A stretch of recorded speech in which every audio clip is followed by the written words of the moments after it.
Municipal ఎన్నికల ముందు కాంగ్రెస్ మంత్రులు ముక్కులు మూసి మొස්සమర్రకుంట చేస్తున్నారు జనాలు. ఏందో ఏమో గాని ఏడికి మంత్రులు అయినా జనం ఎగవడినట్టే అడుగుతున్నారు. మాకు అదెందుకు చేయలేదు, ఇదెందుకు రాలేదని నిలదీస్తున్నారు. పాపం ఇక చూడుండ్రి ఉప ముఖ్యమంత్రి బట్టి విక్రమార్క పరిస్థితి ఎట్లా అయిపోయిందో సమాధానం చెప్పలేక సతమతం అవుతున్నాడు.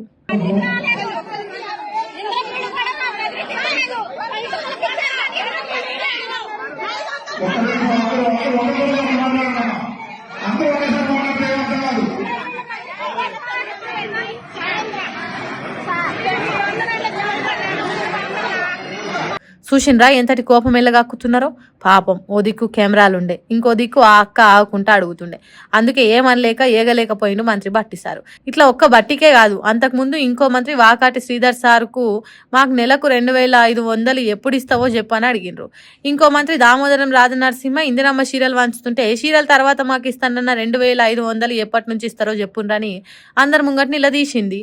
ఏ ఊరికైనా ఏ బస్తీకైనా మంత్రులు ఎమ్మెల్యేలు పోతే మాకు ఇది కావాలి, మాకు ఇది వచ్చేటట్టు చూడుండ్రని దరఖాస్తులు పెట్టి బతలాడుకోవాలి గాని కాంగ్రెస్ పార్టీలు కనిపిస్తే చాలు మరల పడ్డట్టు చేస్తున్నారు జనము. ఎక్కడనో కాడ అన్నట్టు కాదు, పాపం వాళ్ళు ఏడికి పోతే ఆడ ఎవరో ఒకరు తిరుగుబాటు చేసినట్టు మరల పడ్డట్టే చేస్తున్నారు. మరి ఇట్లయితే మున్సిపల్ ఎన్నికలలో ఎట్లుంటుందో పోటీ, కాంగ్రెస్ పార్టీలు ఎట్లా గట్టెక్కుతారో చూడాలని అంటుర్రు ఈ నిలదైతే చూసిన తెలంగాణ జనాలు.